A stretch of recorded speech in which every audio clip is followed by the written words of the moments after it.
Agradecido al Señor le damos gracia, gloria, honra y honor a su nombre. Él se merece.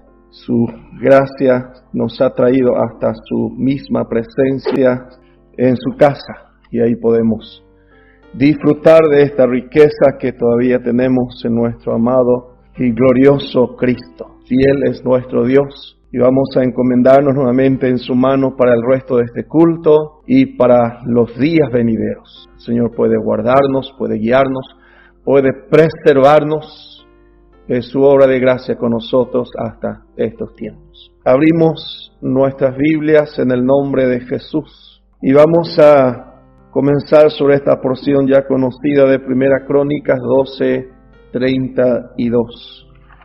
Para así dar pasos todavía sobre este tema de conociendo los tiempos. Y como decíamos también, saber interpretar las circunstancias presentes. La circunstancia que nos va sucediendo a cada uno de diferente manera en diferentes tiempos. Ustedes y yo necesitamos tener sabiduría de los altos, sabiduría de Dios, para dar estos pasos tan necesarios, tan apropiados hoy para nuestro avance en el camino del Señor, para nuestra ministración mientras peregrinamos en el Señor. Dice aquí en 1 Crónicas 12:32, de los hijos de Isaacar 200 principales, entendidos en los tiempos, y que sabían lo que Israel debía hacer, cuyo dicho seguían todos sus hermanos. Esta es la verdad que necesitamos en medio nuestro. Preciosas vidas, hermanos, de hermanas que pueda guiar, pueda dirigir, pueda encaminar a los santos, como dice en Hechos, para apacentar la iglesia del Señor. Para apacentar la iglesia de Cristo, ahí donde todos tenemos deudas, todos tenemos algo más que hacer, bajo un llamamiento y un propósito divino para cada uno. Gracias a Dios por su propósito eterno. Jesús fue muy quebrantado en sus días sobre la tierra, porque su pueblo, dice, no entendieron el tiempo. El tiempo de la visitación que Dios preparó y envió a su pueblo. Israel no entendió. Y hay indicaciones que esto se repite en porcentaje bastante alto al fin de los días. Nuevamente, la iglesia no está comprendiendo con claridad el tiempo de su visitación. Y esto quebranta y hace llorar a nuestro Señor. Ya tenemos suficiente testimonio de esto. Y que de cada tribu que Dios está levantando en estos días puedan ser levantados estos entendidos en los tiempos y que sabían lo que Israel debía hacer, cuyo dicho o consejo, sabiduría, seguían todos sus hermanos. Este es el momento de escudriñar las Escrituras. Es el momento de mirar al Señor, mirar su palabra. Es el tiempo indicado por el Señor y su palabra para nosotros hoy. Jeremías capítulo 8. Jeremías 8. Ahí está la declaración de este profeta que también conocemos bastante.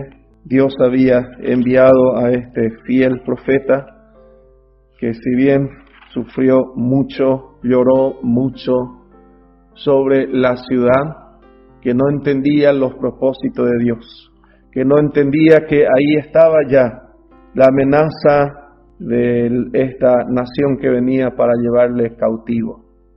Y anunciaba desde temprano, sin cesar, dice la palabra. Y dice aquí en Jeremías 8, el verso 7 al 9, aún la cigüeña en el cielo conoce su tiempo, y la tórtola y la grulla y la golondrina guardan el tiempo de su venida. pero mi pueblo no conoce el juicio de Jehová. ¿Esto fue solo para aquellos tiempos o podemos aplicar también en nuestros días? Porque la queja de Dios aquí fue porque mi pueblo no conoce el juicio de Jehová. Es la misma verdad para nuestros días, para nuestro tiempo. Dice la palabra de Dios que el Padre ya se proveyó de un juez de vivos y muertos. Y Él fue para recibir un reino y volver. Y viene para lo que ya todos conocen. Aparecerá, dice Jesús, por segunda vez. Para salvar a los que le esperan. ¿Toda su iglesia le espera? Ahí está. La pregunta y respuesta que el pueblo debe comprender y responder. Dice aquí el verso 8. ¿Cómo decís, nosotros somos sabios y la ley de Jehová está con nosotros? La Odisea no decía esto. Conocemos todo, estamos ricos, no nos falta nada. ¿Cuál es la actitud de la iglesia del Señor en este tiempo? Es una pena todo lo que vemos, ¿verdad? Todo lo que sentimos en medio de ella. ¿Cómo decís, nosotros somos sabios y la ley de Jehová está con nosotros? Pero desde arriba dice, ciertamente la ha cambiado en mentira la pluma mentirosa de los escribas, dice Dios. Dice el verso 9, los sabios se avergonzaron, se espantaron y fueron consternados. He aquí que aborrecieron la palabra de Jehová. ¿Y qué sabiduría tienen? Poco y nada, ¿verdad? Es la misma verdad aplicable al 100% para nuestros días. Que cada uno podamos levantarnos por el Señor mismo a la luz de su palabra, en conocimientos y sabiduría de Dios, y especialmente en cuanto a los tiempos, para que cada uno seamos los que están siendo levantados por el Señor, cualquiera sea la circunstancia, pero entendiendo claridad qué significa todo aquello. Gracias a Dios por su palabra. La cigüeña en el cielo conoce su tiempo. La tórtola y la grulla y golondrina también guardan el tiempo de su venida. Pero mi pueblo no conoce el juicio de Jehová. Mi pueblo no conoce el tiempo de su visitación. Lo que es para su paz, decía Jesús. Si pudiese entender a lo menos en este día, ahí estaba todavía el Salvador. Ahí estaba el Rey. Podían disfrutar de un reino glorioso. Pero ahora dice, está encubierto de sus ojos. Romanos capítulo 12 y el verso 1. Romanos capítulo 12. Conocemos muy bien esta referencia. Concentrémonos en la última línea de Romanos 12:1. ¿Qué nos dice aquí el apóstol acerca de la vida y servicio de un cristiano que desea glorificar a Dios, que busca glorificar a su Dios y Creador? Así que, hermanos, os ruego por las misericordias de Dios, que presentéis vuestros cuerpos en sacrificio vivo, santo, agradable a Dios, que es vuestro culto racional. La gran mayoría de la cristiandad conoce un culto religioso, un culto de repetición, como ya todos conocemos. Aún las oraciones son repetidas. Y toda forma de instrucción y enseñanza viene con repetición tras repetición. Jesús lo llamó vanas repeticiones. ¿Cómo es el culto verdadero de un cristiano que glorifica a Dios? Es un culto racional. No es un culto de entrar nomás en la casa y salir de vuelta y ya estuve en la casa del Señor. muy diferente. Tomé el significado de la expresión racional. ¿Qué significa racional? Un culto racional. Y dice, obedece a juicios basados en el pensamiento y la razón. Basados en el pensamiento y razonada. La palabra de Dios que recibimos, lo ponemos en nuestra mente, en nuestros corazones, y meditamos en ella. Juicios basados en el pensamiento y la razón. Muy diferente a un culto religioso de vanas repeticiones. Esta es la verdad que la palabra de Dios nos presenta a cada uno conforme a su voluntad.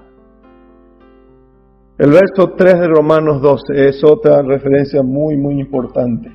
Tocamos ya ahí mientras estamos cerca. Digo pues, por la gracia que me es dada a cada cual que está entre vosotros, que no tenga más alto concepto de sí que el que debe tener, sino que piense de sí con cordura, conforme a la medida de fe que Dios repartió a cada uno. Ahí está una indicación correcta, un equilibrio justo. Dice que piense de sí con cordura o con sabiduría. Otra expresión es con ubicuidad, siendo ubicados, sabiendo dónde estamos, para qué estamos, bien razonado, bien específico en un pensamiento correcto. Porque dice la palabra de Dios, si hay algo bueno para pensar, en eso pensar. Si hay alguna virtud, hay que pensar, hay que ir ahí. Y dice que no tenga más alto concepto de sí que el que debe tener. Cuentan que hay iglesias donde es casi un desfile de moda, en donde todos están pensando qué tal mi vestido, qué tal mi ropa, qué tal mi aspecto. Y fíjate el zapato que trajo y cosas por el estilo. Fíjate cómo vino vestido, cómo vino vestida. Sería una gran pérdida de tiempo entrar para esos propósitos y con esos pensamientos. Nos presentamos ante el trono de la gracia para hallar misericordia y para ser bendecidos grandemente para cuando necesitemos diferente de lo que hoy podríamos estar necesitando.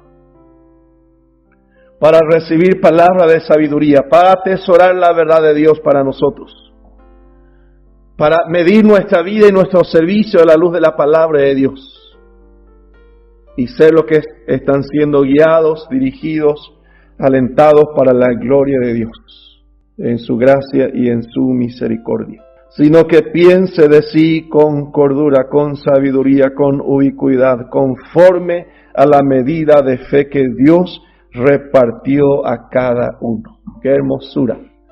Cuando damos pasos conforme a estas porciones de Escritura. Cuando nos abrazamos, nos alentamos en el Señor, sin mirar nada otra cosa, sino el bienestar y la edificación de los hermanos. Salimos contentos, salimos gozosos, salimos edificados, porque el Señor estuvo con nosotros y hemos podido movernos dentro de un culto racional. Proverbios capítulo 24 y el verso 6.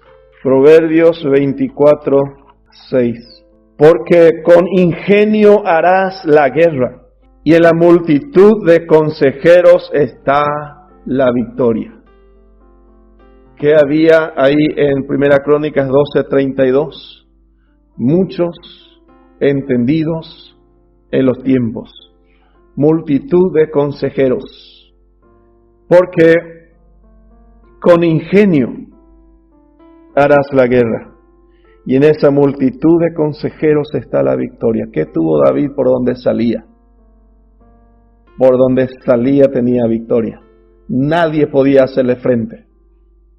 Tenía un buen equipo, un hermoso equipo, para que él pueda fijarse una salida victoriosa y volver más victorioso todavía. No fue solo David el sabio, no fue solo él el que guiaba toda la batalla.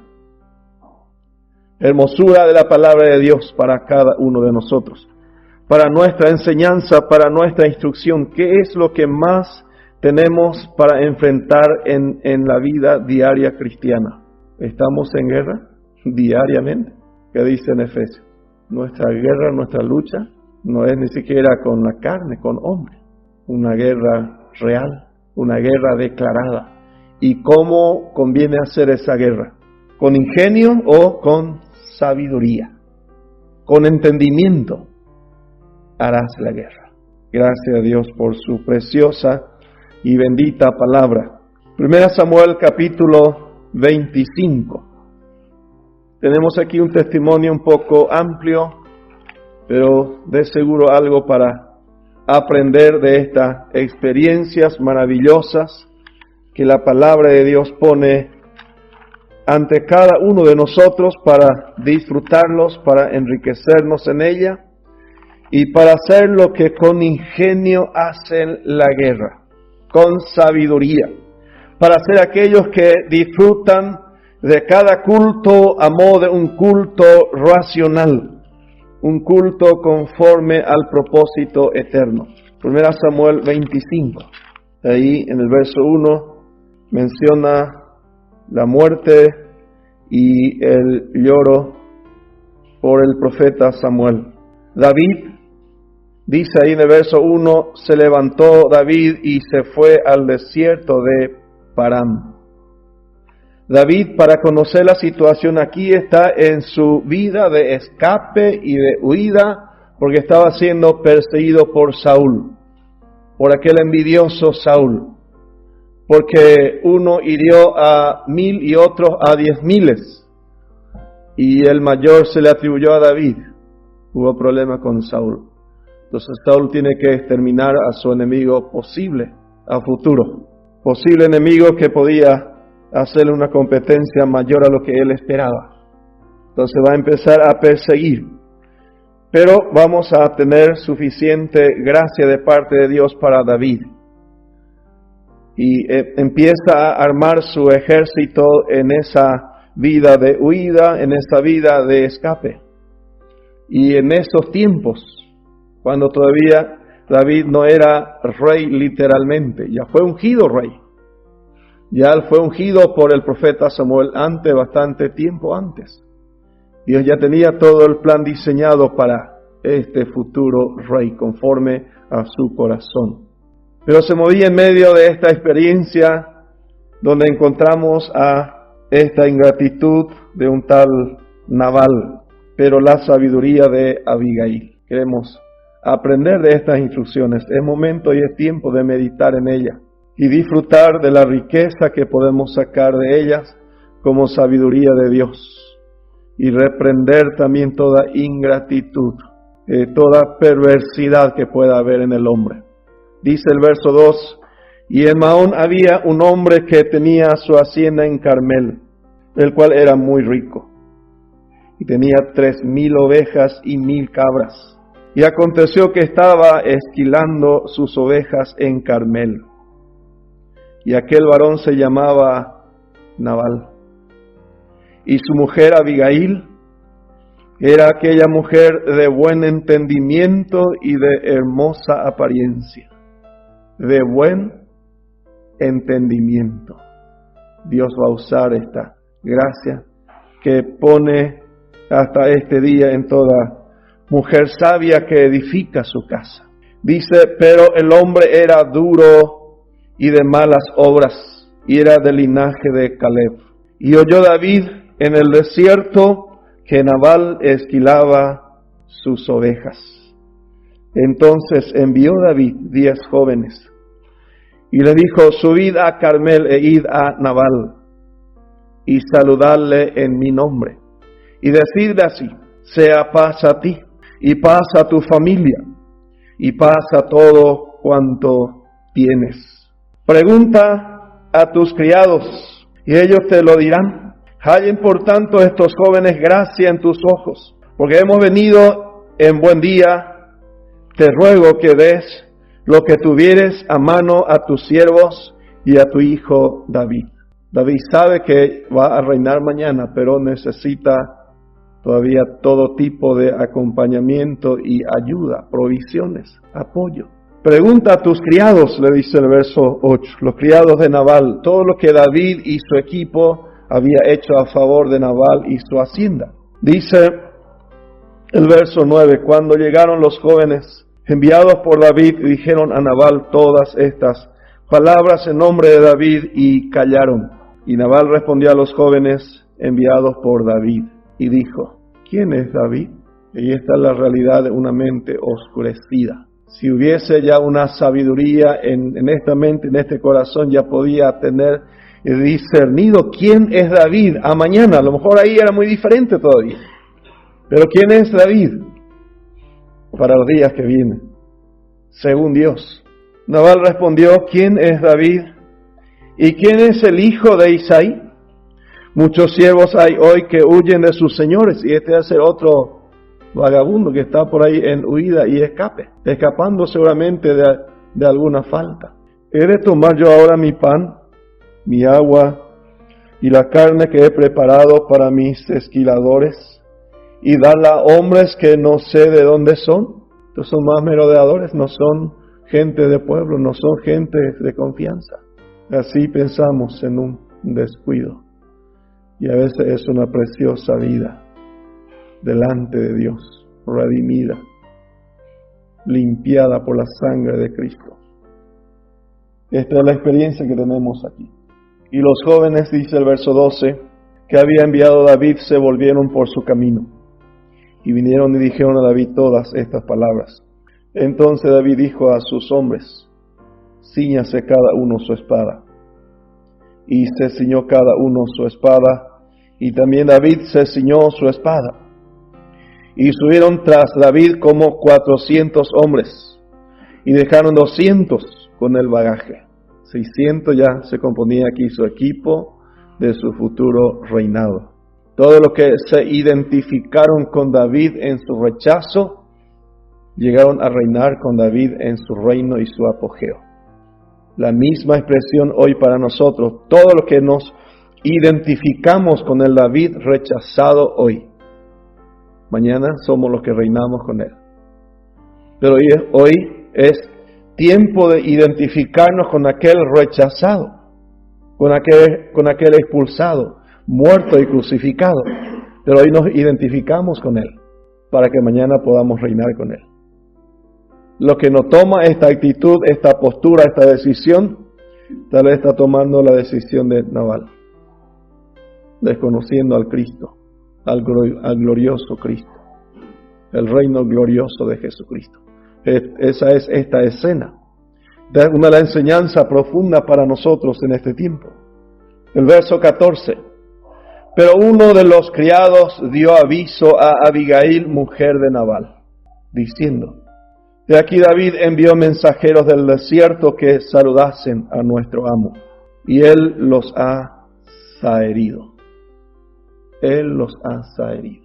Y aquellos hombres han sido muy buenos con nosotros, y nunca nos trataron mal, ni nos faltó nada en todo el tiempo que anduvimos con ellos cuando estábamos en el campo. Muros fueron para nosotros de día y de noche, todos los días que hemos estado con ellos apacentando las ovejas. Qué hermoso testimonio. Incondicionalmente le ayudaba, le acompañaba, le hacía florecer en el desierto. Ahora venía por ayuda. Y ahí está la respuesta que recibieron. Verso 17, ahora pues, reflexiona y ve lo que has de hacer, porque el mal está ya resuelto contra nuestro amo y contra toda su casa. Pues él es un hombre tan perverso que no hay quien pueda hablarle. Entonces, el verso 18, Abigail tomó luego 200 panes, 2 cueros de vino, 5 ovejas guisadas, 5 medidas de grano tostado, 100 racimos de uvas pasas y 200 panes de higos secos, y lo cargó todo en asnos. Y dijo a sus criados, id delante de mí, yo seguiré luego. Y nada declaró a su marido Nabal. Aquel varón se llamaba Nabal, decía el verso 3, y su mujer Abigail era aquella mujer de buen entendimiento. Dios da testimonio, Dios da esta respuesta y este respaldo. Y dice el verso 20, y montando un asno descendió por una parte secreta del monte.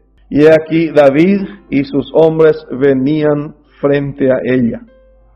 Y ella les salió al encuentro. Y David había dicho: ciertamente en vano he guardado todo lo que éste tiene en el desierto, sin que nada le haya faltado de todo cuanto es suyo. Y él me ha vuelto mal por bien. Así haga Dios a los enemigos de David.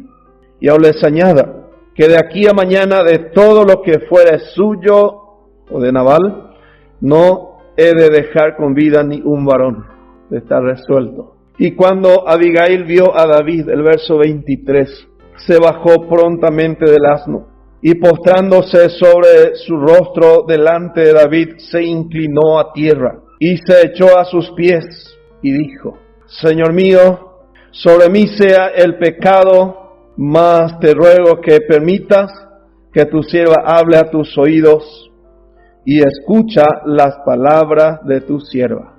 No haga caso ahora, mi señor, de este hombre perverso, de Nabal, porque conforme a su nombre así es. Él se llama Nabal y la insensatez está con él. Mas yo, tu sierva, no vi a los jóvenes que tú enviaste. Ahora pues, Señor mío, vive Jehová y vive tu alma, que Jehová te ha impedido el venir a derramar sangre y vengarte por tu propia mano. Sean pues como Nabal tus enemigos y todos los que procuran mal contra mi Señor,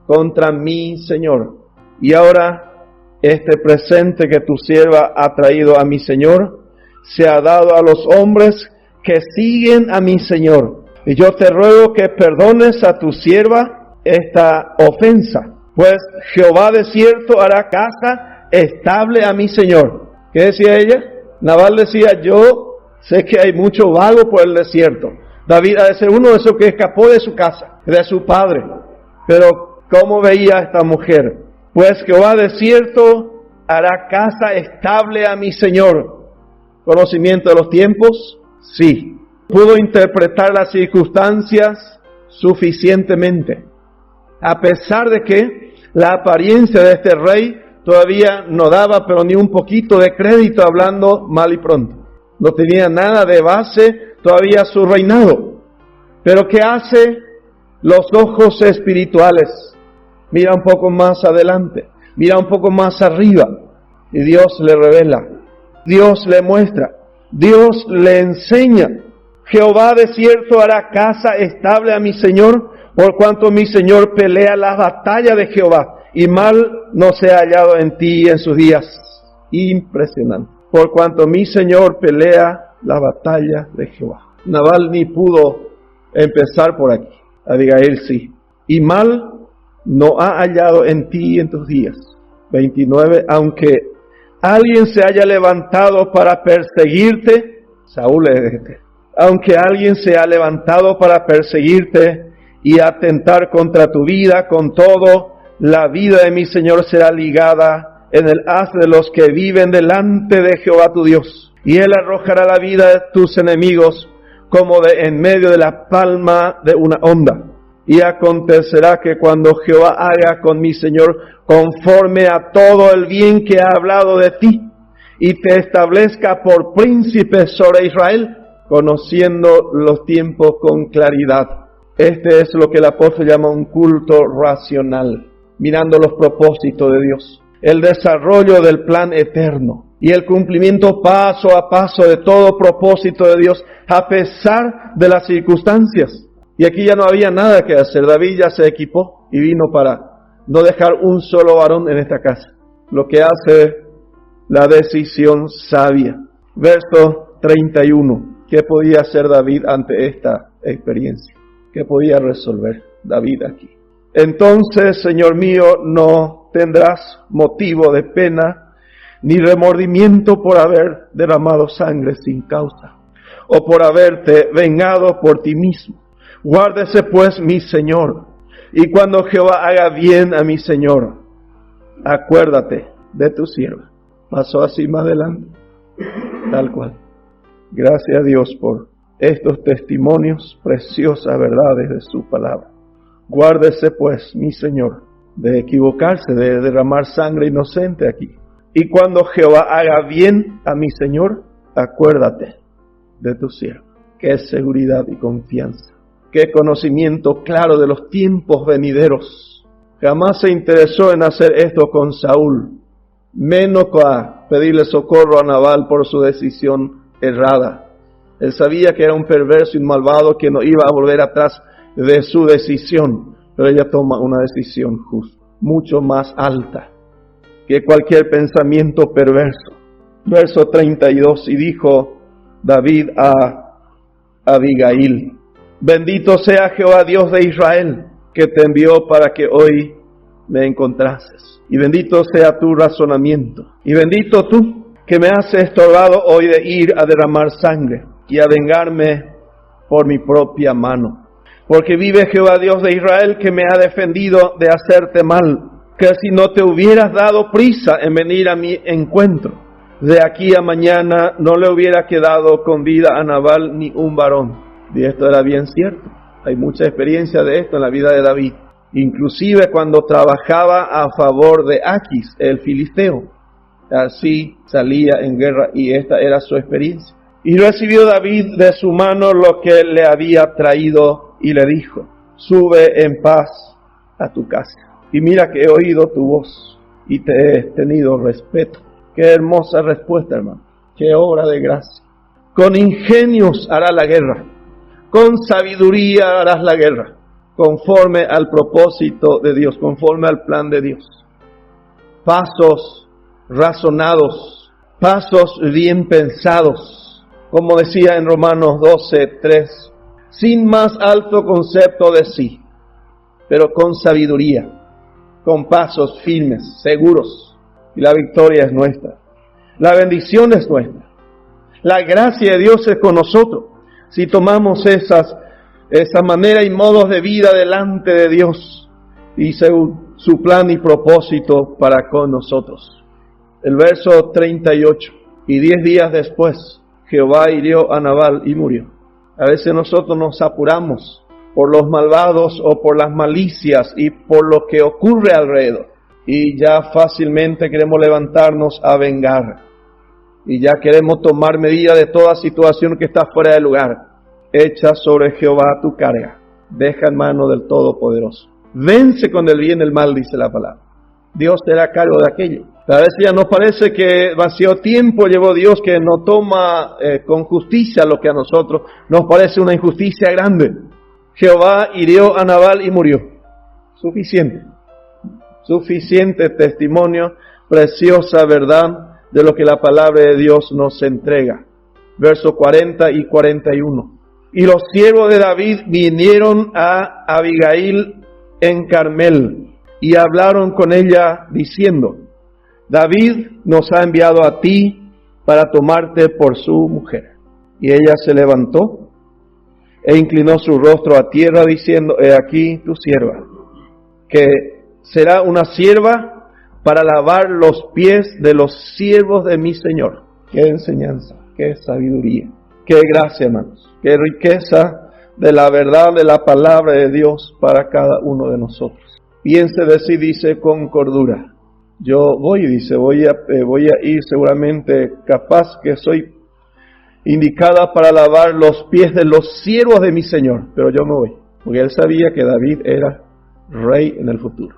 Tuvo esa sabiduría, esa revelación, ese conocimiento divino.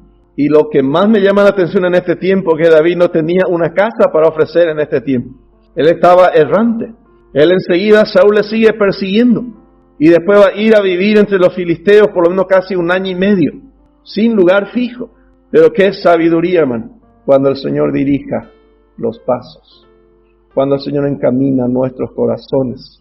Cuando es el Señor el que toma la rienda y nos encamina hacia el propósito eterno.